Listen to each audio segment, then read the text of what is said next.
Good morning. Very pleased to welcome Mr. Andreas Wolf, Sales Director, Middle East and CIS at Hansgrohe. Water scarcity is a big challenge across the world, including the Middle East. We're in very basically touristic spot here. Hotels, in terms of consumption, rank low, unfortunately, in the Middle East. What can we do in terms of improving water consumption in the Middle East, reducing it by reducing water consumption in the Middle East smartly and effectively? First of all, clear Middle East is one of the highest consumption per capita worldwide. In Middle East, we are really spending a lot of water, a lot of energy at the moment. Clear to save water or to save energy cost, it's always easy to say we are switching off wealth, as of reducing the water flow, but it's not changing the behavior of people. Means what Hansgrohe is offering in this moment is clear products who can help you to save water. So our EcoSmart products are saving up to 50% water consumption without to reduce the comfort. And comfort, I mean, for example, especially for women with longer hair. Men with longer hair is possible too. To wash out their soap. For example, sometimes everybody of us know if you come to a hotel and it's dropping down. And you need to, I don't know, half an hour to get everything out. In terms of hotels and throughout your sales process, I'm sure that your EcoSmart products are basically the price, the investment that contractors would need would be higher. How are you convincing them to switch to the most eco-friendly products? In this moment, we are trying to calculate. Normal constructor developers are calculating the cost for preparing and building a building. Afterwards, we don't care.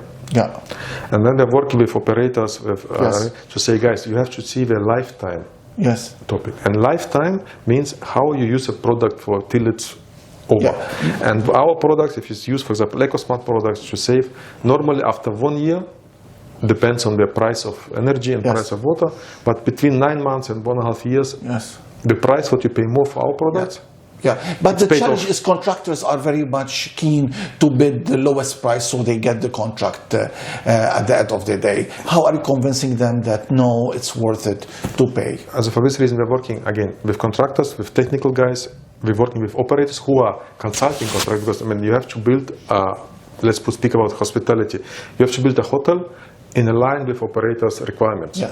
And then it's clear if hotel operators is supporting us to say, guys, we need to fulfill these requirements, it's easier. Very important, since you come from Germany and Europe, basically, price of water is cheaper in the Middle East is lower than Europe, where there is natural water. How can we develop a more balanced pricing for water in the Middle East? Have you considered that? Yeah, we were discussing with municipalities as with exactly how to, but clear water is in especially Middle East is one of the resources. What you need water to survive here, especially not because you have everywhere. But here, especially, but it's very strange that in Europe it's more expensive than the Middle East. If we speak about Europe, Germany. In Germany we pay per cubic, as 1,000 liters of water, you pay around 4 euros. With waste and fresh water, which is 18-19 dirhams, for example, or riyals. But it's clear if we speak about Middle East is by far too expensive, because here the water is much more cheaper. But this is a decision of a government to decide, do they like to make it water more expensive or to keep water as it is? But clearly to change the behavior of people, it would help to increase the price for water. From one side. From another side, clearly you have people who with a lower income who cannot afford to pay for the water. But the water is this product what you need to survive. What is your strategy to change the mindset in the Middle East? To change the mindset, not only Middle East. We cannot speak only about Middle East because the change of behavior should be done worldwide. Even in Europe, it's not like everybody is sustainable. Absolutely. Maybe in the Middle East it's a little bit. What can we learn from each other? This is I think the right thing to learn. We need to exchange the knowledge. But we see more and more European companies are in Middle East trying to educate. Education starts not only from kids, education can be done in government area, developers, as we said before, construction companies, universities. We need to start to bring the people from beginning, from nurseries, kindergarten, schools, to bring to say, guys, this is our earth. We cannot Yeah. throw it out. No? Yeah. We need to work Yeah. on it. We need to Yeah. keep it alive. No? Yeah. And this education will help us everywhere, not only in Middle East, to get much better life with a life standard what everybody can Yeah. say. Because to change behavior, it's one topic. Yeah. But to lose your comfort, Yeah. people doesn't like to lose comfort. And this is most important topic. Certification and setting standards, for example. Have you worked on something on developing standards for water consumption in the MENA region? Yes, as the Middle East is really at the moment in increasing the speed to get more regulations, especially if you see about, we have ESMA in UAE, we have SASO in Saudi, with a regulation of cutting the workflow to say how much water can you spend to make it sustainable. No? Yeah. And what we see here, again, behavior, education. If you say we cut only water flow, and then you have to spend more time under the shower, but again, are we getting closer to set stricter standards? Yes. In the Middle East, compared to Europe, compared to the rest of the world?